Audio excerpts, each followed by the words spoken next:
तो डिमांड जो टॉपिक है ना, इसमें से अगर आप देखोगे तो 4 नंबर का क्वेश्चन बनता है, ठीक है। अब 4 नंबर का क्वेश्चन किस टॉपिक में से ज्यादातर आता है वो भी मैं आपको बताऊंगा। तो डिमांड एंड रिकवरी होती क्या है, ठीक है। तो अगर हम डिमांड एंड रिकवरी की बात करें तो हमने कल क्या पढ़ा था? हमने कल पढ़ा था assessment, audit, then inspection, search and seizure, वो सब चीजें, ठीक है। तो ये सब हो गई इन्वेस्टिगेशन की टूल्स, जो कि एक असेसिंग, जो कि एक प्रॉपर ऑफिसर के पास रहती है। एक बार उसने असेस कर लिया, उसने ऑडिट कर लिया, उसके बाद क्या होगा? उसके बाद उसे लगेगा, हो सकता है उसे लगे कि आपने कुछ ट्रांजैक्शंस पे कम टैक्स पे किया है या फिर आपने आईटीसी ज्यादा लिया है। तो उस केस में वो क्या करेगा? उस केस में वो आपसे डिमांड करेगा, ठीक है। डिमांड करेगा कि ये आपको पे करना चाहिए था और आपने पे नहीं किया, ठीक है। तो वो कैसे हो सकता है? वो शो कॉज नोटिस आपको इशू कर सकते हैं और एक ऑर्डर इशू करेंगे। तो पहले हर बार लॉ में होता है आपका प्रिंसिपल ऑफ नेचुरल जस्टिस, कि हमेशा आपको पहले अपना डिफेंस देने के लिए टाइम देना चाहिए, उसके बाद ही आप कोई भी अथॉरिटी वो ऑर्डर पास कर सकती है, ठीक है। तो सबसे पहले आपके ऊपर डिमांड और ऑर्डर देंगे, उसके बाद ऑर्डर में क्या रहेगा? वो फाइनली रहेगा कि आपको इतना पेमेंट करना है। अब अगर आपको लगता है कि ये पेमेंट गलत है तो आप क्या करोगे? तो आप हायर अथॉरिटी के पास जा सकते हो या फिर आप उसका पेमेंट कर सकते हो। अगर आप हायर अथॉरिटी के पास भी नहीं गए, आपने पेमेंट भी नहीं किया, तो गवर्नमेंट को फिर क्या करना पड़ेगा? रिकवरी प्रोसीडिंग्स चालू करनी पड़ेगी आपसे। वो रिकवर कैसे करेंगे अमाउंट, वो स्टार्ट करना पड़ेगा, ठीक है। तो डिमांड क्या होता है? तो आपको जो डिपार्टमेंट है वो बताएगा कि हमने शो कॉज नोटिस इशू किया था, आपका रिप्लाई आया but your reply is not satisfactory, हम अब ऑर्डर इशू कर रहे हैं कि आपको ये पेमेंट करना है, ठीक है। अगर आपने वो पेमेंट नहीं किया तो उसके बाद हम लोग क्या स्टार्ट करेंगे? आपसे रिकवरी करना स्टार्ट करेंगे, और रिकवरी कैसे होगी वो भी सब हम देखने वाले हैं, ठीक है। तो अब उसके पहले ये स्टार्ट करने से पहले हमको दो चीज समझनी पड़ेगी। एक होता है लिमिटेशन पीरियड और एक होता है शो कॉज नोटिस। अब लिमिटेशन पीरियड क्या होता है? तो कभी भी किसी भी लॉ में, टैक्स लॉ की बात करो, तो ऐसा नहीं होगा कि आपसे बहुत पुराने ट्रांजैक्शन के लिए, मतलब ये इनफाइनाइट टाइम्स तक, ऐसा नहीं होगा कि कोई भी ऑफिसर 10 साल पुराने आपके बुक्स ऑफ अकाउंट्स देख के आपको बोलेगा कि 10 साल पहले आपने इस पर टैक्स पे नहीं किया था, राइट? क्योंकि आपके पास उसके उतने पुराने रिकॉर्ड ही नहीं रहेंगे, आपको याद ही नहीं रहेगा, ठीक है। तो इसलिए हर लॉ में होता है एक लिमिटेशन पीरियड। लिमिटेशन पीरियड क्या होता है? तो गवर्नमेंट बता देती है कि इस टाइम पीरियड के बाद कोई भी ऑफिसर आपसे आपको डिमांड रेज नहीं कर सकते। डिमांड रेज नहीं कर सकता तो रिकवरी की भी बात नहीं आती है, ठीक है। तो ये क्या होगा? आपका लिमिटेशन पीरियड उसको बोलते हैं। Beyond that period demands can not be raise, तो वो क्या होगा? आपका लिमिटेशन पीरियड। वो हम आज पढ़ने वाले क्या होगा किस केस में। देन शो कॉज नोटिस क्या होता है? एक नोटिस डिपार्टमेंट इशू करता है कि आप हमें बताओ, you show the cause why we should not recover, why we should not demand this amount from you. मतलब ऑफिसर क्या करेगा? आपको सबसे पहले तो इंटीमेशन करेगा, ठीक है। ऑडिट हुआ, जैसे ऑडिट इंटीमेशन लेटर आया आपके पास कि हमारी ये ऑब्जर्वेशंस है, आप बताओ इसमें क्या आपको लगता है, तो आप रिप्लाई करोगे। उसके बाद भी अगर ऑफिसर को लगता है कि नहीं ये सही नहीं है, तो वो क्या करेगा? शो कॉज नोटिस इशू करेगा, एंड वो उसकी एक लीगल बाइंडिंग होती है, राइट? उसका आपको रिप्लाई देना पड़ेगा। उसके बाद भी अगर ऑफिसर सेटिस्फाइड नहीं है तो ऑर्डर इशू होता है, ठीक है। तो शो कॉज नोटिस में क्या लिखा रहेगा कि ये सब रीजन है, आपको इतना इतना टैक्स पे करना चाहिए था, आप बताओ आपने टैक्स पे क्यों नहीं किया, ठीक है। तो आप क्या कर सकते हो? या तो कॉन्टेस्ट कर सकते हो demand by filing a reply, उसका रिप्लाई कर दो कि नहीं ये सब रीजन है, इसकी वजह से I was not required to pay tax. और आप उनसे एक पर्सनल हियरिंग की अपील भी कर सकते हो। जो ऑफिसर है उनको आप बोल सकते हो कि मुझे आपसे एक बार मिलना है, रिटर्न में इतना अच्छे से मैं समझा नहीं पाऊंगा, मुझे आपसे मिलना है, ठीक है। तो ये क्या हो गया आपका? Show cause notice. अच्छा, ये जो शो कॉज नोटिस है ना, इसको इशू करने के लिए लिमिट्स होती है, मतलब ऑफिसर्स के पास। अब जो सुपरिटेंडेंट होते हैं ना, वो सबसे छोटे लेवल के ऑफिसर्स होते हैं, ठीक है। Starting first level of officer superintendent होते हैं, ठीक है। तो वो कभी भी कोई इशू कर रहे हैं ना नोटिस, तो अगर 10 लाख से ज्यादा की डिमांड है सीजीएसटी की, तो वो उसके लिए इशू नहीं कर सकते हैं, ठीक है। और अगर CGST और IGST दोनों है तो 20 लाख, या फिर IGST अलग भी है तो भी 20 लाख की लिमिट है। अच्छा, इसका मतलब क्या, अगर 11 लाख CGST है तो बताओ सुपरिटेंडेंट इशू कर सकता है क्या? बताओ गाइस, नोटिस नहीं कर सकते, है ना। अच्छा, अगर 9 lakh CGST plus 9 lakh IGST है, अब बताओ, ये सेकेंड पॉइंट है, इसमें कर सकते क्या? सुपरिटेंडेंट इशू कर सकते हैं क्या? हाँ, सुपरिटेंडेंट इशू कर सकता है, ठीक है। और अगर 15 लाख IGST है, अब बताओ 15 लाख IGST है तो भी वो SCN इशू कर सकता है, ठीक है। तो ये आपकी लिमिट्स हो गई। सुपरिटेंडेंट 10 लाख या 20 लाख तक इशू कर सकता है। DC या AC डेप्यूटी कमिश्नर या असिस्टेंट कमिश्नर, ये सुपरिटेंडेंट के ऊपर लेवल होते हैं, ठीक है। वो कितने का कर सकते हैं? 10 लाख से लेकर 1 करोड़ तक। और अगर दोनों इन्वॉल्व है या फिर IGST इन्वॉल्व है तो 20 लाख से 2 करोड़ तक। और अगर 2 करोड़ से ज्यादा है तो एडिशनल कमिश्नर या ज्वाइंट कमिश्नर एंड अबव, ठीक है, वही इशू कर सकते हैं, ठीक है। इसकी हायरार्की जो है वो हम बाद में एक बार पढ़ेंगे भी, ठीक है। आगे अब इसमें ना 2 सेक्शन मेन है, सबसे इंपॉर्टेंट है 73 और 74। ये मतलब आपको अच्छे से पढ़ना है, ठीक है। इसको मैं इंपॉर्टेंट लिख रहा हूं, these are your important topics, ठीक है। अब ये सेक्शन क्या है, ठीक है। तो अगर आपने कुछ पेमेंट नहीं किया है, शॉर्ट पेमेंट, नॉन पेमेंट किया है या शॉर्ट पेमेंट किया है, other than fraud, for any reason other than fraud, fraud के अलावा, मतलब आपकी मिस्टेक हो गई है या फिर आपको you had a reason to believe कि उस पर टैक्स नहीं लगना चाहिए, और विलफुली आपने कुछ फ्रॉड नहीं किया है, तो आपको जो नोटिस आएगा वो इस सेक्शन के अंडर आएगा। और अगर आपने जान करके, आपको पता था कि आप कुछ फ्रॉड कर रहे हो, या फिर आपने जान करके कुछ मिस स्टेटमेंट दिया है, या फिर कुछ आपने फैक्ट सप्रेस किया है, तो आपको शोकेस नोटिस आएगा वो 74 में आएगा, ठीक है। अब दोनों में अलग अलग इम्प्लीकेशंस है। तो वो क्या है, सबसे पहले आपको नोटिस इशू करने से पहले एक इंटीमेशन आएगा, ठीक है। तो आप कभी भी देखोगे ना, तो प्रैक्टिकली भी जब नोटिस आता है ना, डायरेक्टली शोकॉज नोटिस नहीं आ जाता, सबसे पहले आपके ऊपर एक एक लेटर आएगा कि आपको, हमें लग रहा है कि यहाँ पर आपने इतना टैक्स पे कम किया है या फिर नहीं किया है, आपको करना चाहिए था। तो सबसे पहले जो प्रॉपर ऑफिसर है वो आपको क्या करेगा, एक इंटीमेशन देगा। अगर आपने उस इंटीमेशन के बेसिस पे ही अगर पेमेंट कर दिया, शो कॉज नोटिस की इशू करने की नौबत नहीं आई, तो आपको रिड्यूस्ड पेनल्टी देनी पड़ेगी। अब कभी भी इंटीमेशन आता है लेटर, उसमें क्या रहेगा, आपका टैक्स अमाउंट रहेगा, टैक्स अमाउंट तो आपको पूरा पे करना है। देन आपका जो इंटरेस्ट अमाउंट है वो भी आपको पूरा पे करना है। नेक्स्ट होती है एक पेनल्टी, ठीक है। तो पेनल्टी में अगर आपने शो कॉज नोटिस के पहले ये दोनों चीजों का पेमेंट कर दिया, आपके टैक्स का और इंटरेस्ट का, तो आपको रिड्यूस्ड पेनल्टी देनी पड़ेगी, ठीक है। रिड्यूस्ड पेनल्टी क्या है वो हम आगे देखते हैं। सेम अगर 74 में भी आपने फ्रॉड भी किया है, उस केस में भी अगर आपने शो कॉज नोटिस के पहले पेमेंट कर दिया तो आपको रिड्यूस पेनल्टी का बेनिफिट मिलेगा, ठीक है। तो इसीलिए गवर्नमेंट क्या बोला कि आपको पहले इंटीमेशन देना पड़ेगा, इंटीमेशन दोगे तभी तो जो टैक्स पेयर है उसको अपॉर्चुनिटी मिलेगी इसका बेनिफिट लेने के लिए। तो आप directly show cause notice issue कर दोगे तो ये बेनिफिट नहीं मिलेगा, तो इसलिए आपको इंटीमेशन देना पड़ेगा।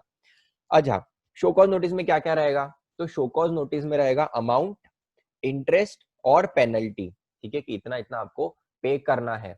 और अमाउंट ऑफ टैक्स, मतलब ये जो फ्रॉड वाला केस है उसमें क्या होगा, अमाउंट ऑफ टैक्स, इंटरेस्ट और 100% पेनल्टी। 100% मतलब क्या, जितना आपका टैक्स का अमाउंट है ना उतना ही आपको पेनल्टी भी लगेगी आपने, अगर आपने फ्रॉड किया है। तो शो कॉज नोटिस में आपको ये वाला अमाउंट शो होगा, अगर आपका 1 करोड़ का टैक्स है प्लस इंटरेस्ट, तो 1 करोड़ के आपके ऊपर पेनल्टी भी शो कॉज नोटिस में लिखा हुआ रहेगा, ठीक है। ये भी अभी भी फाइनल नहीं है, इसके बाद भी आप बेनिफिट और ले सकते हो शो कॉज नोटिस के बाद भी, ठीक है। आपको जरूरी नहीं 100% पेनल्टी पे करना है, हम आगे देखते हैं, ठीक है। अच्छा, ये शो कॉज नोटिस कब तक आपको इशू करना है, मतलब आपका जो लिमिटेशन पीरियड है वो क्या है, ठीक है। तो अगर नॉन फ्रॉड केस है, ठीक है, तो आपको मतलब जो ऑफिसर है उसको 3 साल में ऑर्डर पास करना पड़ता है from the due date of filing of return. मतलब अगर आपका अभी कौन सा फाइनेंशियल ईयर चल रहा है, 2021, ठीक है। अब 2021 की रिटर्न आप कब फाइल करोगे बताओ, एनुअल रिटर्न जो है ना वो कब फाइल करोगे बताओ गाइस, 2021 की एनुअल रिटर्न कब तक फाइल करनी पड़ती है?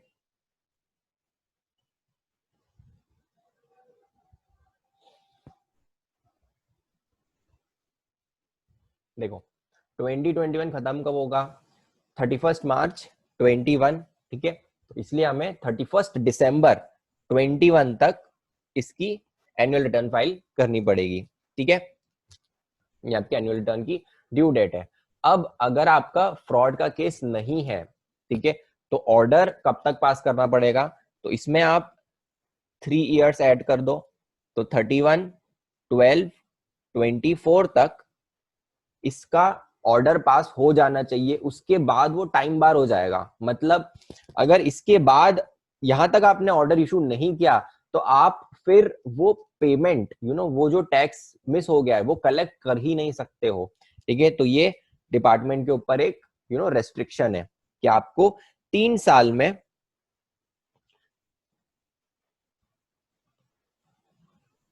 ये आपको 3 साल में ऑर्डर पास करना ही है, ठीक है। तो ये ऑर्डर की बात हो गई कि ऑर्डर आपको यहाँ तक फाइल करना है, यहाँ तक करना है, ठीक है। अब एक और रेस्ट्रिक्शन है कि इसके एटलीस्ट 3 मंथ्स पहले आपको शो कॉज नोटिस इशू करना है, ठीक है। तो इसके 3 मंथ्स पहले आपको शो कॉज नोटिस इशू करना है। मतलब कब तक आपको शो कॉज नोटिस इशू करना है, तो 31/9, मतलब 39 और 24 तक आपको शो कॉज नोटिस इशू करना है, ठीक है। तो इसलिए आपकी शो कॉज नोटिस इशू करने की टाइम लिमिट क्या हो गई, 2 years and 9 months from the date of filing of, from the due date of filing of annual return. Due date क्यों दे रखा है, क्योंकि हो सकता है कभी आपने रिटर्न ही फाइल नहीं की हो, ठीक है। तो उस केस में भी आपके ऊपर नोटिस तो इशू हो ही सकता है। तो इसीलिए 2 years 9 month from the due date of filing of annual return. अब अगर फ्रॉड का केस है तो गवर्नमेंट ने अपने पास थोड़े ज्यादा राइट्स रखे हैं, 2 साल का एक्स्ट्रा टाइम रखा है, ठीक है, कि आप 5 साल तक ऑर्डर इशू कर सकते हो। और उसमें भी जब ऑर्डर इशू करोगे उसके आपको कितने टाइम पहले तक, 6 महीने पहले आपको शो कॉज नोटिस इशू करना है, ठीक है। तो शो कॉज नोटिस इशू करने की टाइम क्या हो गया, 4 इयर्स एंड 6 मंथ्स, ठीक है। तो यहाँ पर फ्रॉड और नॉन फ्रॉड केस में दोनों में अलग अलग अलग आपकी टाइम लिमिट है for issuing show cause notice. यहाँ पे क्या हो गया, आपका 2 इयर्स और 9 मंथ्स में आपको शो कॉज नोटिस इशू करना है, और यहाँ पर 4 इयर्स और 6 मंथ्स में आपको शो कॉज नोटिस इशू करना है। अगर आपने यहाँ तक इशू नहीं किया मतलब वो आप लाइबिलिटी से बच गए, ठीक है। वो लाइबिलिटी फिर कोई भी भगवान भी आके आपसे नहीं ले सकते, ठीक है। तो ये क्या हो गई आपकी टाइम लिमिट। अब ये जो है ना ये यहाँ पे इंपॉर्टेंट है, और ये वाला जो चार्ट है ये भी इंपॉर्टेंट है, ठीक है। अब ये क्या बता रहे हैं, तो ये बता रहे हैं आपकी पेनल्टी, कि आपको पेनल्टी कितनी लगेगी। यहाँ पे हमने देखा था ना कि जब आपको शो कॉज नोटिस इशू होगा तो क्या होगा, एक तो टैक्स पे करना पड़ेगा, इंटरेस्ट पे करना पड़ेगा, और ये पेनल्टी पे करनी पड़ेगी। और यहाँ पे 100% पेनल्टी का क्लॉज है 74 में, ठीक है, 73 और 74। तो 73 में अगर फ्रॉड नहीं है, आपका इंटेंशनली आपने कुछ स्किप नहीं किया है पेमेंट, तो उस केस में क्या होगा, अगर सेल्फ असेस्ड टैक्स और collected tax but not paid. अब इसका मतलब क्या हुआ, मतलब आपने रिटर्न फाइल करी GSTR 1 में, आपने इनवॉइसेस डाल दिए कि मैंने इतने इतने इनवॉइसेस इशू करे हैं और मेरी लाइबिलिटी 1 करोड़ है, ठीक है। बट आपने उसका पेमेंट नहीं किया जब आपकी 3B की बात आई, ठीक है। तो 20 को आपको 3B भरनी पड़ती है, 3B में आपने उसका पेमेंट नहीं किया। अब आप बताओ कि इस केस में कभी आप बोल सकते हो क्या कि मेरे से भूल हो गई, मुझे पता नहीं था इस पर टैक्स नहीं पे करना चाहिए था। बताओ कि जैसे फॉर एग्जांपल आपको 10th को आपने GSTR 1 फाइल करी, उसमें आपने दिखाया कि 1 करोड़ की मेरी लाइबिलिटी है, ठीक है। और 20 को 3B जब भरनी थी तब आप बोल रहे हो कि मैं तो भूल गया, आई डोंट नो, मतलब मुझे तो पता नहीं था कि मुझे गवर्नमेंट को पे भी करना है। ऐसा हो सकता है क्या, बताओ गाइस। कोई मतलब इन अनइंटेंशनली, ऐसे भूल सकता है क्या? नहीं भूल सकता। तो गवर्नमेंट ने भी क्या बोला कि उसमें हम लोग आपको रिलैक्सेशन नहीं देंगे। उसमें आपकी जो ड्यू डेट है, मतलब ये जो 20th है, 20th से आपने कलेक्ट कर लिया है, ठीक है, आपने अपने कस्टमर से ले लिया है और आप गवर्नमेंट को पे नहीं कर रहे हो, ठीक है, तो उस केस में आपको 30 डेज के अंदर तो उसका पेमेंट करना ही है, ठीक है। 30 डेज में अगर आपने पेमेंट कर दिया तो कुछ पेनल्टी नहीं लगेगी, सिर्फ इंटरेस्ट लगेगा। और अगर 30 डेज से ज्यादा हो गए, आपको पे नहीं किया आपने, ठीक है, तो यहाँ से 30 डेज आप काउंट कर लो। तो अगर फॉर एग्जांपल 30 का मंथ है, ठीक है, तो नेक्स्ट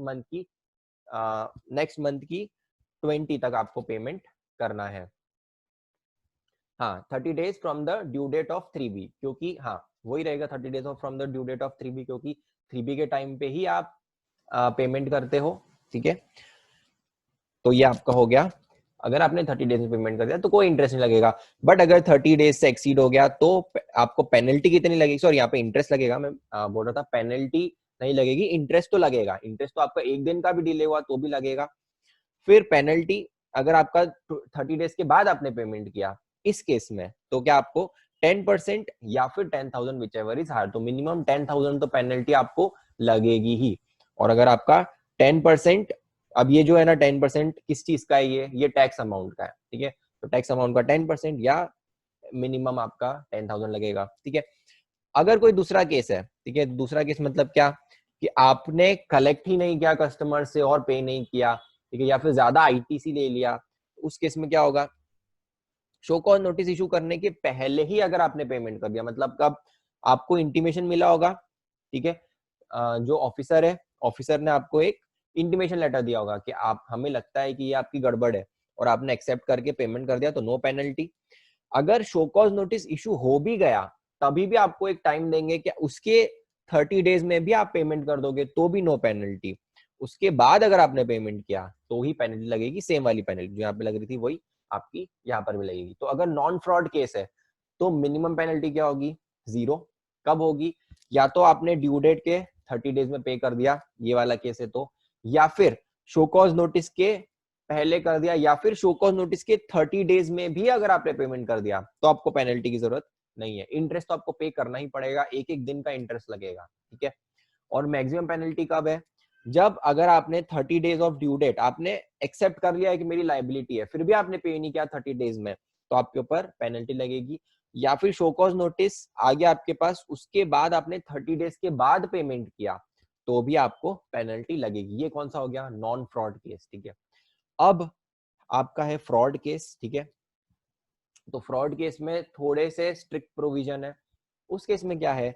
अगर आपने शो कॉज नोटिस इशू नहीं हुआ है, उसके पहले पेनल्टी उसके पहले अगर आप पेमेंट करो, मतलब इंटीमेशन आया, और जब आपको इंटीमेशन आया उसमें दे रखा रहेगा कि इतना टैक्स पे करना है, इतना इंटरेस्ट पे करना है, आप सुओ मोटो उसको पे कर दो। अगर आपने पे कर दिया तो आपको सिर्फ 15% ही पेनल्टी लगेगी। ध्यान रखना है फ्रॉड का केस है, इसलिए यहाँ पे 0 पेनल्टी की बात कभी भी नहीं होगी, क्योंकि आपने फ्रॉड किया है, आपने गड़बड़ तो करी है, तो पेनल्टी तो आपको पे करनी पड़ेगी।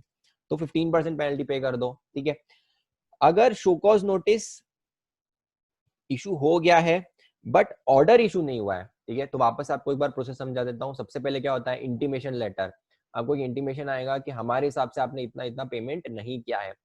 इंटीमेशन लेटर के बाद आपका क्या होता है? इंटीमेशन लेटर के बाद आपको एक शो कॉज नोटिस आएगा कि आपको इतना पेमेंट करना है। अगर उसके बाद भी आपने पे नहीं किया और या फिर रिप्लाई भी फाइल नहीं किया तो उसके बाद क्या आएगा? या फिर रिप्लाई से वो सेटिस्फाइड नहीं तो उसके बाद क्या आएगा? फाइनल ऑर्डर आएगा कि अब तो आपको इतना पेमेंट करना ही है। तो ये 3 लग गए, ठीक है।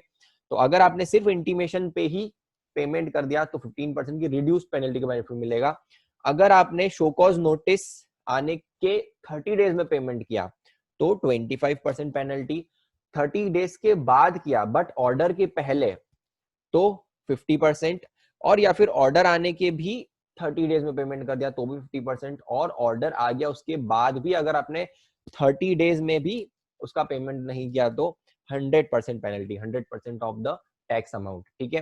तो ये दोनों चार्ट आपको अच्छे से याद करने हैं क्योंकि इसमें से क्वेश्चन आ सकता है, ठीक है। तो 73 और 74 बहुत इंपॉर्टेंट है, you should remember these points, ठीक है। अब general provisions relating to determination of tax, ठीक है। इसका मतलब क्या होता है, मतलब अब ये जो ऊपर 73 74 है उसके लिए सब कॉमन यूज होएगा, ठीक है, कि उसमें जनरली क्या प्रोविजंस अप्लाई होते हैं। अब देखो, अब क्या हुआ, अगर आपके ऊपर ऑर्डर इशू हुआ तो भी आपके ऊपर इट इज नॉट कंपल्सरी कि आप उसको एक्सेप्ट करो। आप क्या कर सकते हो, आपके पास रेमेडी क्या है कि आप हायर अथॉरिटी के पास जा सकते हो। अब जैसे कमिश्नर ने आपके ऊपर एक ऑर्डर इशू किया, ठीक है, कमिश्नर ने क्या बोला कि आपको 3 करोड़ का टैक्स पे करना है, ठीक है, तो आपका सबसे पहले वो इंटीमेशन देगा, आपको लगा कि आपने उसका इंटीमेशन का भी रिप्लाई दिया कि नहीं मुझे पेमेंट नहीं करना है, उसने शो कॉज नोटिस इशू किया, आपने सेम रिप्लाई किया कि नहीं मतलब इशू पेमेंट करने की जरूरत नहीं है, फिर ऑर्डर आया। अब ऑर्डर क्या हो जाता है, वो फाइनल है, ठीक है, कमिश्नर ने उसमें सब देख लिया है, वो उसके बाद आगे आपकी बात सुनने ही नहीं वाला है, तो आपको क्या करना पड़ेगा, आपको आगे जाना पड़ेगा ट्राइब्यूनल के पास, ठीक है। तो ये आपके पास ऑप्शन है, इसके लिए आप यू नो एप्लीकेशन फाइल कर सकते हो, ट्राइब्यूनल के पास अपील फाइल कर सकते हो, ठीक है। अब जब आप ट्राइब्यूनल के पास जाओगे, ठीक है, तो आपकी अब ये जो अपील है ना ये पेंडिंग है, ठीक है। अगर ट्राइब्यूनल ने आपकी अपील एक्सेप्ट कर ली, ठीक है, आपको एक एक्नॉलेजमेंट दे दिया कि हाँ वी एक्सेप्ट योर अपील और अब हम आपको एक हियरिंग डेट देंगे, तब तक अगर कमिश्नर ने रिकवरी प्रोसीडिंग स्टार्ट कर दी तो क्या हो जाएगा, हो सकता है ये लोग आपके घर आ जाएं और आपका घर बिकवाने लग जाएं, ठीक है।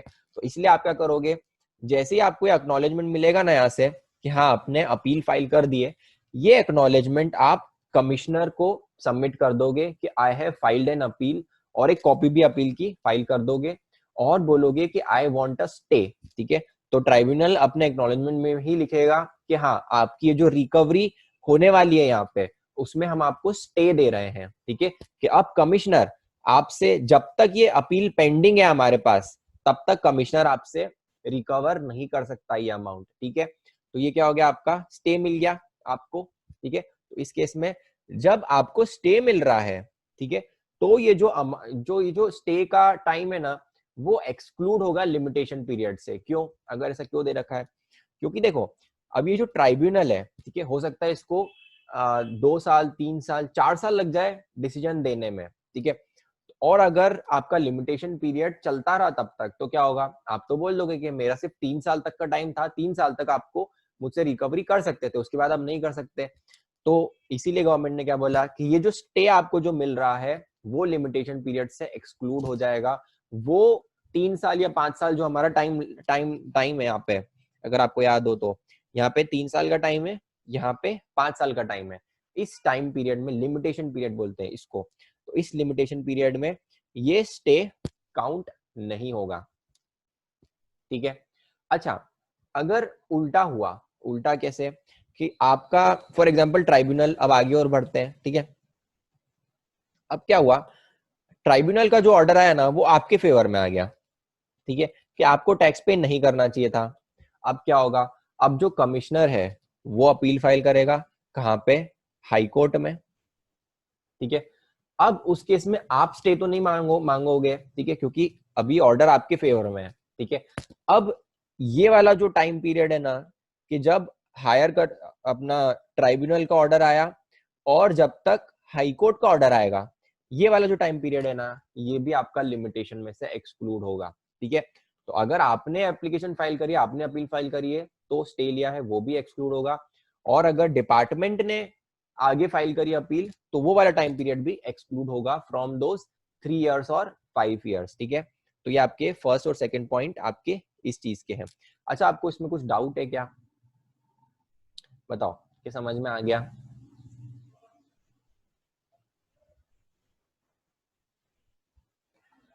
विपुल, में यस का मतलब क्या समझूं, यस मतलब डाउट है कि समझ में आ गया? प्रोसीड, ओके, ठीक है, समझ आ गया, ग्रेट, काफी समझदार लगते हो। चलो, तो इफ द चार्जेस, हाँ, अब है ना जो आपके पास ऑर्डर जब ऑर्डर आया था या फिर शो कॉज नोटिस भी आया था, वो आया था आपका सेक्शन 74 में, ठीक है। तो 74 में क्या लिखा हुआ था, तो सेक्शन 74 में लिखा है कि आपने फ्रॉड कर रखा है, आप 100% पेनल्टी दो और टैक्स और इंटरेस्ट तो पे करोगे ही, ठीक है। बट बाद में पता चला कि ये फ्रॉड नहीं था, ठीक है। और ये कब पता चला आपको, 3 साल गुजर मतलब फॉर एग्जांपल 2 साल गुजरने के बाद आपको पता चला कि ये फ्रॉड नहीं था, अब क्या होगा? अब वापस से नया शो कॉज नोटिस इशू करना पड़ेगा क्या 73 में? तो गवर्नमेंट ने क्या बोला?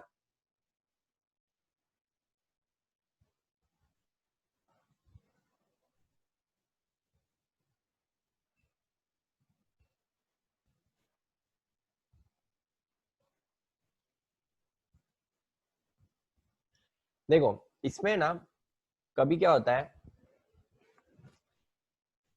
बहुत बार क्या होता है, जैसे ट्राइब्यूनल के पास जाता है ना ऑर्डर, तो ट्राइब्यूनल बोलता है कि आपने अच्छे से इन्वेस्टिगेशन नहीं करी है, आप I will remand back the matter to you, और आप नया ऑर्डर इशू करो, ठीक है? तो उस केस में कमिश्नर को वापस से प्रोसीडिंग करके नया ऑर्डर इशू करना की जरूरत पड़ती है। तो इसीलिए जो लिमिटेशन है वो उस टाइम फिर नहीं लगेगा, ठीक है? ये वाला पीरियड जब ट्राइब्यूनल के पास आपके पास जब स्टे था तो वो इंक्लूड नहीं होगा, तो उसके बाद भी फिर कमिश्नर ऑर्डर इशू कर सकता है, ठीक है? तो उस केस के लिए दे रखा है।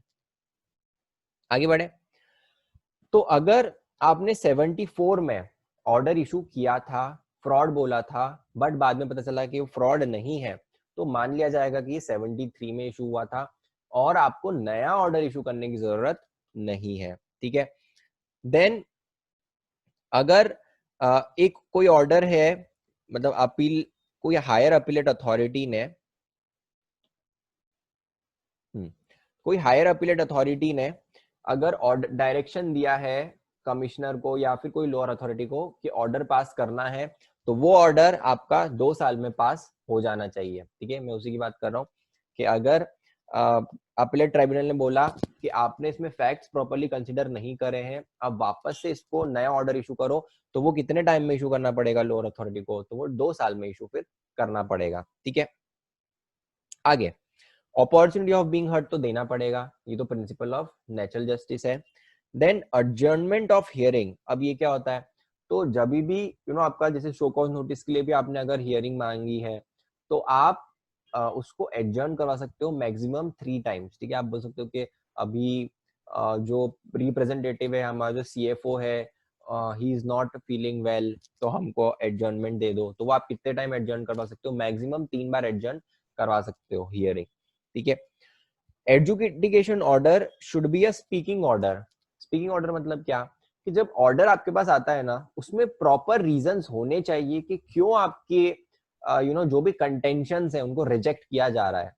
अगर ऐसा बोल दिया कि जैसे फॉर एग्जांपल आपके पास एक नोटिस आया कि आपने 1 करोड़ का पेमेंट नहीं किया है, आपको फॉर एग्जांपल इस सर्विस पे 18% पे करना चाहिए था, बट आपने 12% ही पे किया क्योंकि आपका क्लासिफिकेशन गलत है, सिर्फ इतना लिख दिया। तो आपको क्या समझ में आएगा क्यों गलत है? उसमें प्रॉपर रीजन देना पड़ेगा कि आपका जो क्लासिफिकेशन है, आपका फैक्ट ये है, ठीक है, और इसकी वजह से इस क्लासिफिकेशन में फॉल हो रहा है, इसलिए हमने ये लिखा है कि 18% पे आपका टैक्सेबल होना चाहिए, ठीक है? तो it should be a speaking order, मतलब क्या? प्रॉपर रीजन देना चाहिए कि क्यों आपका जो कंटेंशन है वो रिजेक्ट किए जा रहे हैं, उसके बाद ही वो ऑर्डर वैलिड माना जाएगा, ठीक है? आर्बिट्ररी नहीं होना चाहिए ऑर्डर कि हमें लगता है कि 18% लगना चाहिए इसलिए आपको टैक्स पे करना है, ठीक है? देन टैक्स, इंटरेस्ट और penalty demanded in order should not exceed the amount in notice. अच्छा, अब आपको अगर नोटिस इशू हुआ कि आपको टैक्स पे करना है 1 करोड़, अब ऑर्डर में 1 करोड़ से ज्यादा का टैक्स नहीं आ सकता, कम का आ सकता है बट ज्यादा का नहीं आ सकता, ठीक है? इसलिए गवर्नमेंट, इसलिए जब भी प्रॉपर ऑफिसर इशू करते हैं ना ऑर्डर, तो सबसे पहले वो 74 ही लगाते हैं, ठीक है? सबसे पहले वो 74 लगाते हैं, मैक्सिमम पेनल्टी आपके ऊपर लगा देंगे। उसके बाद आप उनको आपके ऊपर रहता है कि आप प्रूव करो कि ये फ्रॉड नहीं था, तो वो कभी मान जाएंगे कि हाँ चलो ठीक है अंडर 73, क्योंकि शो कॉज नोटिस में उन्होंने ज्यादा पेनल्टी लगा दी, तो ऑर्डर में वो कम कर सकते हैं, लेकिन एक बार अगर उन्होंने कम पेनल्टी के साथ आपको भेज दिया तो उसको बढ़ा नहीं सकते, ठीक है? और टैक्स को भी बढ़ा नहीं सकते। Then if tax is modified by higher authority, interest to be modified accordingly, interest and penalty, मतलब आपके ऊपर पहले 1 करोड़ की 1 करोड़ का टैक्स बोला था, तो 100% पेनल्टी मतलब 1 करोड़ की पेनल्टी भी थी और इंटरेस्ट भी अकॉर्डिंगली था। अगर आपका टैक्स बाद में मॉडिफाई हो जाता है तो आपका इंटरेस्ट और पेनल्टी भी अकॉर्डिंगली मॉडिफाई हो जाएगा हायर अथॉरिटी ने अगर चेंज किया है तो। इंटरेस्ट इज मैंडेटरी, अगर लिखा नहीं भी है गलती से, ऑफिसर लिखना भूल गया इंटरेस्ट, तो भी इंटरेस्ट तो आपको पे करना ही है, ठीक है।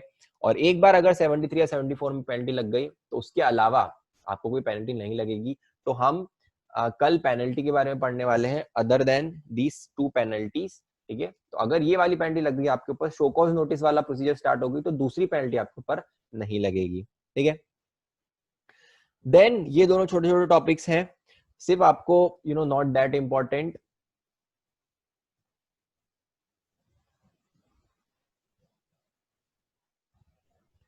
One second.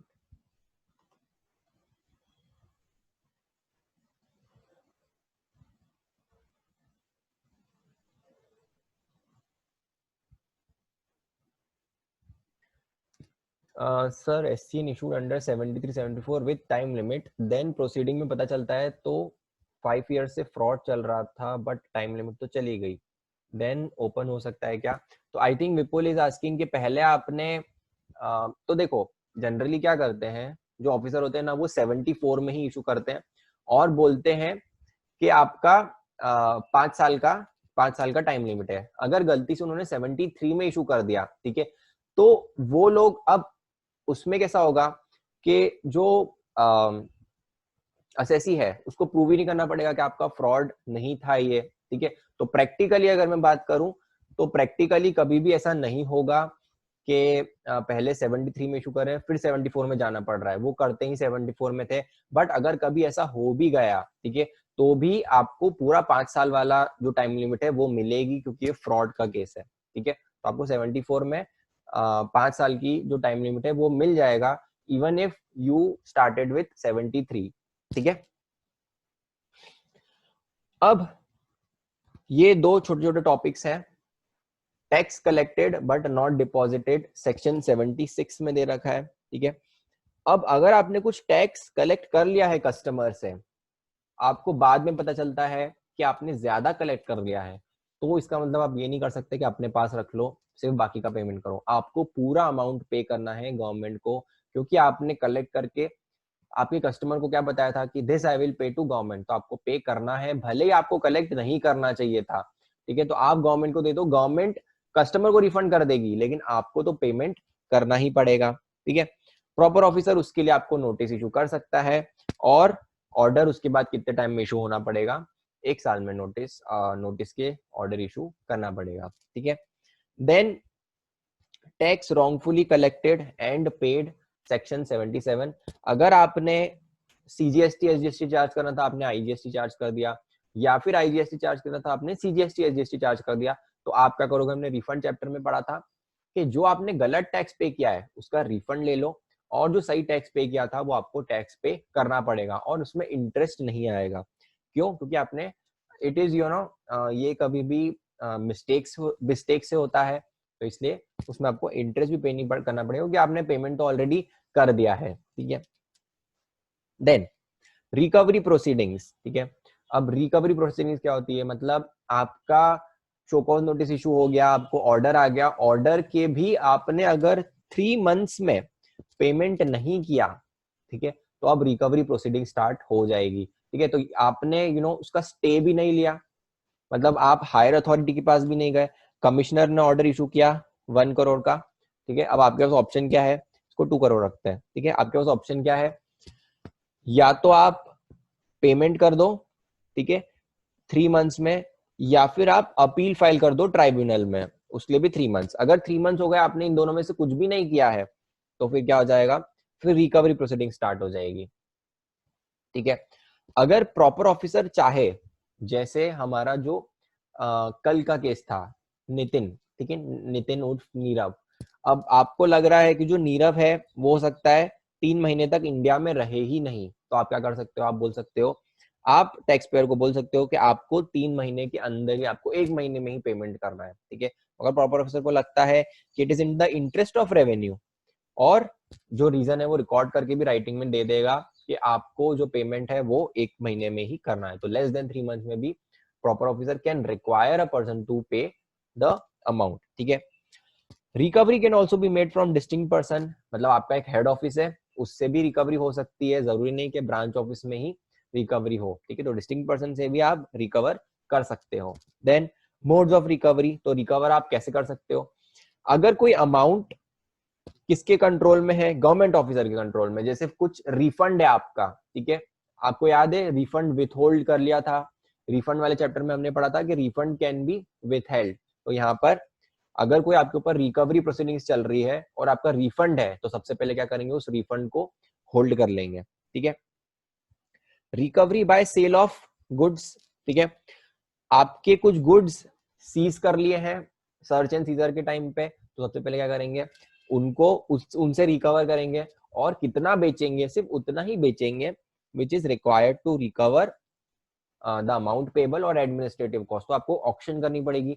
तो जो जीएसटी ऑफिसर्स भी है ना, वो कभी भी ऐसा नहीं कि उनके पास कुछ गुड्स आया तो वो जाके उन्होंने बेच दिया, उनको प्रॉपर उसके लिए एक बिडिंग प्रोसेस रखनी पड़ती है, पूरा ऑक्शन रखना पड़ता है, ताकि उनका खुद का इंटरेस्ट उसमें इन्वॉल्व नहीं हो, ठीक है। तो ऑक्शन प्रोसेस से वो सेल कर सकते हैं। तो कितना सेल करेंगे? जितना उनका ऑक्शन पे भी जीएसटी लगेगा, तो ऑक्शन पे लगेगा, ऑक्शन पे भी जीएसटी लगेगा।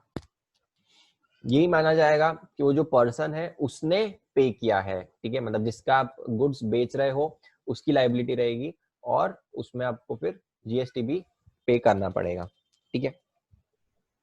देन आपका ये है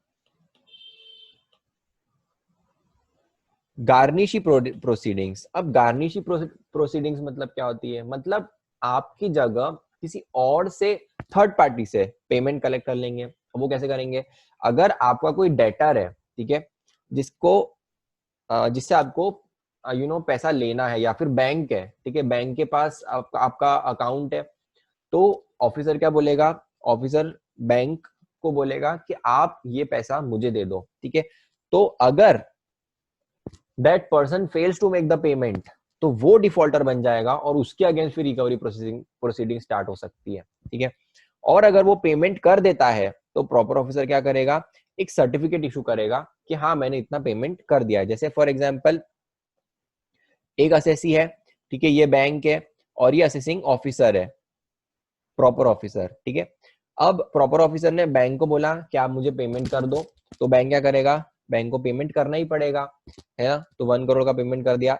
अब प्रॉपर ऑफिसर जो है ना, वो 1 करोड़ का रिसीट इशू कर देगा, सर्टिफिकेट, कि I have received 1 crore rupees. क्यों कर रहा है रिसीट इशू?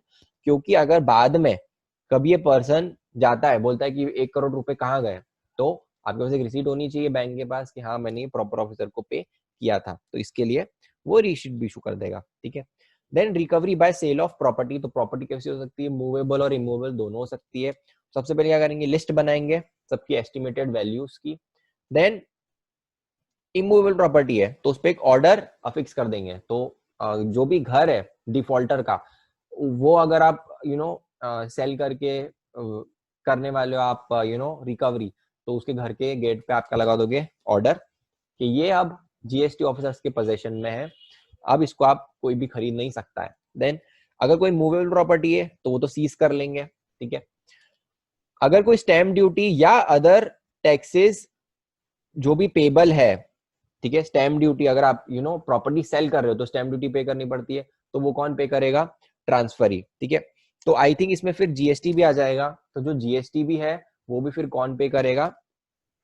ट्रांसफरी, मतलब जिसको वो मिल रहा है गुड्स, उसको पे करना पड़ेगा टू द गवर्नमेंट, ठीक है। तो ऑक्शन के केस में ये भी आपको ट्रांसफर ही पे कर देगा। Then if the defaulter pays goods shall be release, मतलब अगर आपके ऑक्शन चल रहा है और ऑक्शन के बीच में अगर डिफॉल्टर आ गया, उसने बोला कि रोक दो ये ऑक्शन, मैं पेमेंट करने के लिए तैयार हूं, तो आपको ऑक्शन आप वहीं के वहीं रोक दोगे और जो गुड्स है वो आप रिटर्न कर दोगे, ठीक है। बट अब जब आपको अमाउंट मिलेगा, ठीक है, आपकी जो लाइबिलिटी थी डिफॉल्ट की वो 1 करोड़ थी, सबसे पहले जो मिलेगा ना वो एडमिनिस्ट्रेटिव कॉस्ट पे यूज होगा। मतलब आपका 1 करोड़ की लाइबिलिटी थी, 50 लाख रिसीव हुआ, तो सबसे पहले आप इसमें एडजस्ट नहीं करोगे, सबसे पहले क्या करोगे?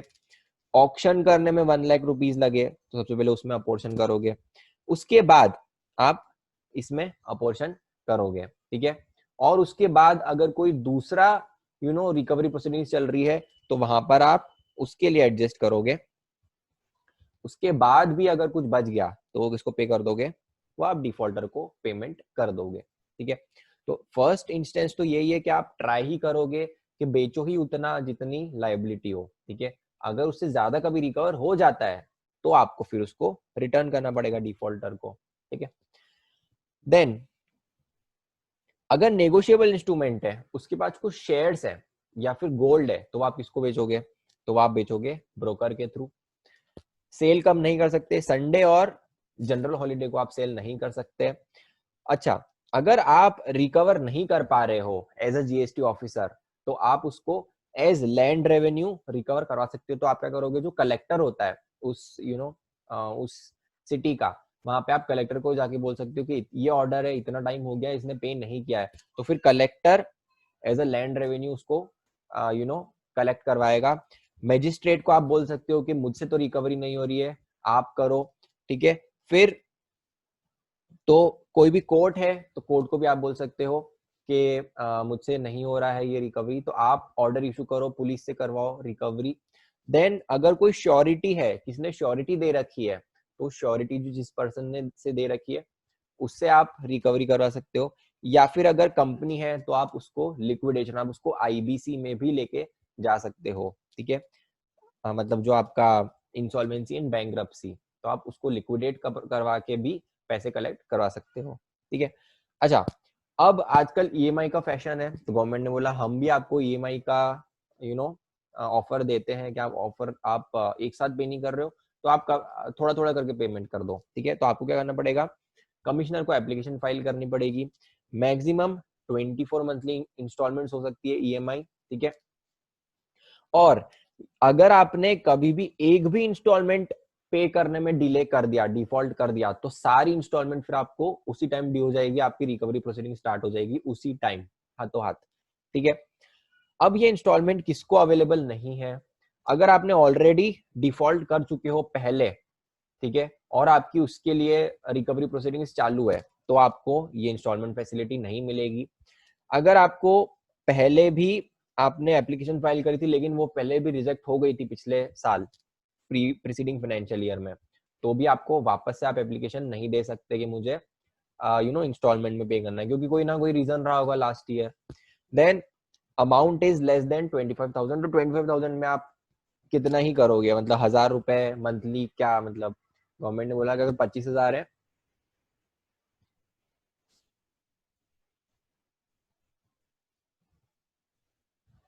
this can be applied after order or during recovery proceedings। तो ये आप कभी भी अप्लाई कर सकते हो, ऑब्वियसली आफ्टर ऑर्डर ही करोगे, उसके पहले तो करोगे नहीं, तो तब से लेकर आप 3 महीने के बाद भी अप्लाई कर सकते हो, देयर इज नो इशू।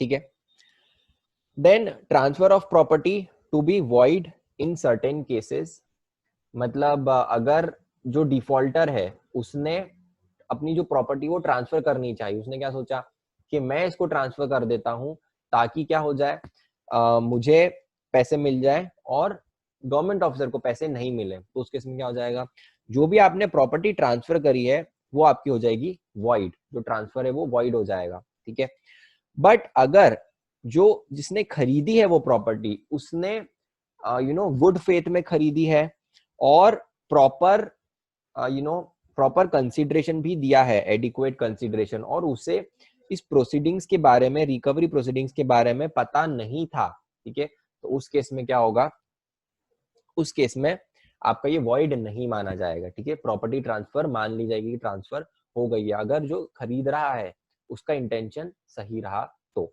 ठीक है, then tax to be first charge on property, तो सिर्फ एक्सेप्ट आईबीसी में अगर कुछ दे रखा है, तो कोई कंपनी अगर आईबीसी में चली गई है तो आईबीसी के जो लॉज हैं उसके हिसाब से डिटरमाइन होगा कि कहां पर किसको अपोर्शन करेंगे। उसके अलावा अगर कुछ है, ठीक है, तो जो आपका जीएसटी है, जीएसटी लायबिलिटी का फर्स्ट चार्ज होगा किसी भी प्रॉपर्टी पे। ठीक है, देन आपका प्रोविजनल अटैचमेंट। अब प्रोविजनल अटैचमेंट क्या होता है, तो प्रोविजनल अटैचमेंट मतलब ये होता है कि आप किसी भी आपकी जो प्रॉपर्टी है, जरूरी नहीं वो ऑर्डर के बाद ही अटैच हो। कभी कभी क्या लगता है, जैसे ये नीरव का केस था, ठीक है, उसमें क्या होगा, आपको पता है कि ये पर्सन हो सकता है ऑर्डर आने तक भी नहीं रुके इंडिया में, वो पहले ही चला जाए, तो आप क्या कर सकते हो, प्रोविजनली अटैच कर सकते हो उसकी प्रॉपर्टी। मतलब आपको पता है कि ऑर्डर आने वाला है, उसमें लाइबिलिटी आएगी, उसके पहले ही आप क्या बोल दोगे कि आप उसके पहले ही आपकी प्रॉपर्टी अटैच कर लिया जाएगा, कर सकते हैं, ठीक है। तो क्या अटैच कर सकते हैं, any property including bank account, तो पहले ही प्रोविजनली अटैच कर सकते हैं।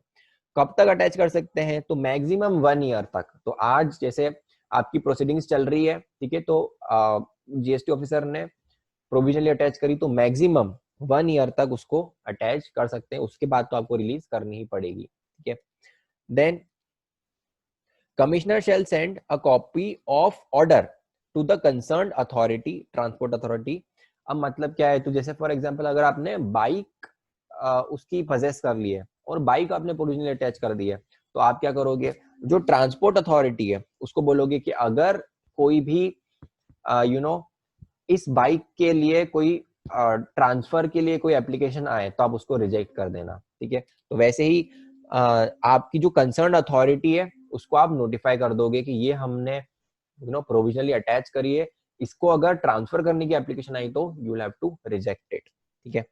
अगर पेरिशेबल और हजार्डस नेचर है, ठीक है, तो आप क्या कर सकते हो, उसको बोल दो कि भाई ये पेरिशेबल या हजार्डस नेचर है, तो अगर आप पे कर रहे हो तो करो, नहीं तो हम इसको सेल कर देंगे, ठीक है। तो वो क्या कर सकता है जो पर्सन है, या तो वो amount equivalent to market price आपको पे कर सकता है।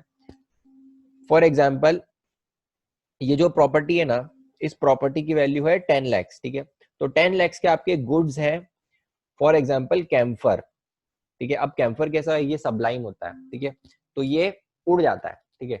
अब आपके पास ऑप्शन है कि या तो आप एज एन असेसी हो, ठीक है, और आपकी जो लाइबिलिटी थी ना वो 5 लाख थी, ठीक है, तो आप या तो इन दोनों में से जो भी कम है, आपकी जो लाइबिलिटी है या फिर वो जो गुड्स है, इन दोनों में से जो भी कम है वो आप पे कर दो और आप उनको गुड्स को लेके चले जाओ। या फिर गवर्नमेंट क्या करेगी, ऑफिसर क्या करेगा, इसमें से 5 लाख का गुड्स ऑप्शन कर देगा और आपको बाकी के गुड्स पे कर देंगे, बाकी गुड्स ऑप्शन के बाद दे देंगे, ठीक है। तो आपके पास ऑप्शन है कि आप पहले ही इन दोनों में से जो भी कम है, आपकी मार्केट वैल्यू या फिर जितनी आपकी डिमांड लाइबिलिटी है, ठीक है, उन दोनों में से जो भी कम है आप पेमेंट कर दो और गुड्स को लेके चले जाओ। देन अगर पेमेंट नहीं किया तो वो डिस्पोज ऑफ हो जाएगी और वो जो अमाउंट है वो एडजस्ट हो जाएगा आपकी लाइबिलिटी के लिए, ठीक है। अब अगर आपकी जो लाइबिलिटी वो प्रोविजनल अटैच हुई है, तो आप 7 डेज अटैचमेंट के 7 दिनों में आप उसके लिए एक ऑब्जेक्शन फाइल कर सकते हो, ठीक है, कि ये अटैच गलत हुई है, होना नहीं चाहिए था, ठीक है। अच्छा, अगर आपके डेट या शेयर्स हैं जो कि अटैच हुए हैं, तो उसमें क्या होगा, जैसे क्रेडिटर है, ठीक है, तो क्रेडिटर को आप बोल दोगे कि आप इनसे कुछ रिकवरी नहीं कर सकते, पहले हम रिकवर करेंगे फिर ही आप इनसे रिकवर कर सकते हो, क्योंकि हमारा टैक्स का फर्स्ट चार्ज है, उसके बाद क्रेडिटर्स का सेकंड चार्ज होगा। या फिर कुछ अगर डेटर है, ठीक है, उस पर्सन का, डिफॉल्टर का, तो आप क्या बोल दोगे डेटर को कि आप इनको कुछ पेमेंट नहीं करोगे, पेमेंट आप किसको करोगे, हमें करोगे। अगर आपका शेयर ट्रांसफर या फिर कुछ शेयर है, तो वो आप कंपनी को बोल दोगे कि ये जो शेयर अगर ट्रांसफर करने के लिए एप्लीकेशन आ रही है तो आपको उसको रिजेक्ट करना है। कुछ डिविडेंड भी पे कर रहे हो तो आप जीएसटी ऑफिसर को पे करोगे, इनको डिविडेंड पे नहीं करोगे। या फिर अगर कोई मूवेबल प्रॉपर्टी है तो उसका पोजेशन आप डिफॉल्टर को नहीं दोगे। जैसे फॉर एग्जांपल एक गोडाउन है, ठीक है, गोडाउन में डिफॉल्टर के गुड्स पड़े हुए हैं, तो ऑफिसर जाके क्या बोलेंगे गोडाउन को कि आपको अब ये हमारे बिहाफ पे होल्ड करने हैं, आप इसका पोजेशन उन डिफॉल्टर को नहीं दोगे, ठीक है। Then attachment of property in custody of courts और पब्लिक ऑफिसर, तो मतलब अगर कोई प्रॉपर्टी पब्लिक ऑफिसर या फिर कोर्ट के पास है तो वो भी आप उनसे ले सकते हो, ठीक है, वो क्या कर सकते हो आप अटैच कर सकते हो। और या फिर अगर कोई इंटरेस्ट है पार्टनरशिप में, कोई पार्टनरशिप में पार्टनर है वो डिफॉल्टर, तो आप क्या कर सकते हो वो वाला इंटरेस्ट भी अपने पास ले सकते हो। आप वो इंटरेस्ट को सेल कर सकते हो टू एग्जिस्टिंग पार्टनर्स, ठीक है। एग्जिस्टिंग पार्टनर्स को क्या बोलोगे, इसका जो शेयर है वो आप खरीद लो और हमें जीएसटी ऑफिसर एज अ हमको पेमेंट कर दो, ठीक है। तो अब हमारा लास्ट टॉपिक है आज का, ये है continuation and validation of certain recovery proceedings. अब क्या हुआ, मतलब आपकी जो मैटर था वो अपील या रिवीजन एप्लीकेशन में था, ठीक है। अगर उसमें ड्यूज इनहेंस हो गए हैं, मतलब ड्यूज आपके बढ़ गए हैं, तो जो कमिश्नर है वो क्या करेगा, अनदर दूसरा नोटिस इशू कर देगा कि ये आपके इनहेंस्ड ड्यूज है और आपकी जो रिकवरी प्रोसीडिंग्स है वो कंटिन्यू रहेगी, ठीक है। अगर आपके जो ड्यूज है वो रिड्यूस हो जाएंगे, अगर रिड्यूस हो गए, देखिए आपकी पहले लाइबिलिटी कमिश्नर ने डिटरमाइन करी थी 1 करोड़, लेकिन अब हायर अथॉरिटी ने बोला कि 80 लाख ही है, तो आपको नया इशू करने की जरूरत नहीं है। सिर्फ जो कमिश्नर है वो क्या करेगा, आपको इंटीमेशन दे देगा कि आपकी जो लाइबिलिटी है वो 80 लाख हो गई है, ठीक है। देन अगर कोई भी रिकवरी प्रोसीडिंग्स पहले चालू हो गई थी, ठीक है, उसके बाद अपील हुआ, रिवीजन हुआ, ठीक है, उसके बाद वापस से रिकवरी प्रोसीडिंग्स कंटिन्यू हो जाएगी, ठीक है। उसके लिए कुछ वापस से नया रिकवरी प्रोसीडिंग्स चालू नहीं करनी पड़ेगी, जो ऑलरेडी चल रही थी वो ये आप कंटिन्यू कर सकते हो, ठीक है। तो यहाँ पे हमारा ये चैप्टर कंप्लीट होता है, डिमांड एंड रिकवरी। तो मैं आपको वापस बता दूं इसमें क्या इंपॉर्टेंट है। तो सबसे ज्यादा इंपॉर्टेंट तो आपके दोनों चार्ट्स हैं, ठीक है, 73 और 74, ये तो आपको अच्छे से याद करने ही है, ठीक है। और ये आप थोड़ा इसको 1-2 बार रिमेम्बर करने का ट्राई करोगे तो ये हो भी जाएगा कि अब कितनी पेनल्टी आपको पे करनी पड़ सकती है, ठीक है। फिर इसमें से भी कभी कभी एमसीक्यू आ सकता है किसी किसी क्लॉज से रिलेटेड, कि जैसे यहाँ पर ये लास्ट वाला आ सकता है कि आपको अंडर सेक्शन फॉर एग्जांपल दूसरा 122 में पेनल्टी लग रही है, लेकिन ऑफिसर बोल रहा है कि 73-74 में लगाऊंगा, तो क्या होगा, तो 73-74 में लग गया तो किसी और सेक्शन में पेनल्टी नहीं लगेगी। ऐसे कुछ क्वेश्चंस भी इसमें से बन सकते हैं एमसीक्यू। इनमें से आई डोंट नो जनरली बन सकते, लेकिन कुछ बोल नहीं सकते क्योंकि इंस्टीट्यूट कभी कभी एकदम कोने कोने में से भी क्वेश्चंस उठा लेता है, ठीक है, वैसा। और रिकवरी में से भी आपके क्वेश्चंस बन सकते हैं, तो इसमें से भी इसको अगर आप एबीसी एनालिसिस करो तो मैं इसको बी पार्ट में डालूंगा, ठीक है। रिकवरी में से आ सकते हैं। देन इंस्टॉलमेंट का इज फाइन, अगेन बी में डालेंगे, और ये सब भी आप बी में डाल सकते हो, ठीक है। तो मैं बोलूंगा कि आप इसमें से छोड़ तो कुछ भी नहीं सकते हो क्योंकि इंस्टीट्यूट कहीं से भी पूछ लेगा। बाकी 73-74 जो है ना सेक्शन, वो आप थोड़ा अच्छे से कर लेना, और उसके बाद 75 भी थोड़ा अच्छे से कर लेना, ये तीनों तो आपको करना ही है, और बाकी सब भी उसके बाद करना ही है, ठीक है।